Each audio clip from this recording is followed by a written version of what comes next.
31শে December 31শে December চারিদিকে শুধু 31শে ডিসেম্বরের আনাগোনা।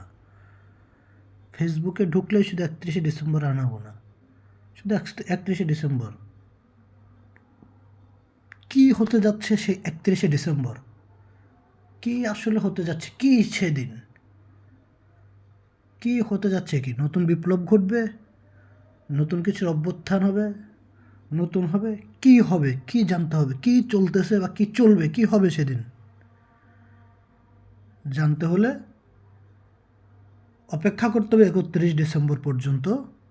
এবং সবার আগে জানতে হলে নজর রাখতে হবে এই চ্যানেলে, সাবস্ক্রাইব করে রাখতে হবে। সাবস্ক্রাইব করে রাখুন, বেল আইকনটি চেপে দিন, সবার আগে সকল খবর জেনে নিন।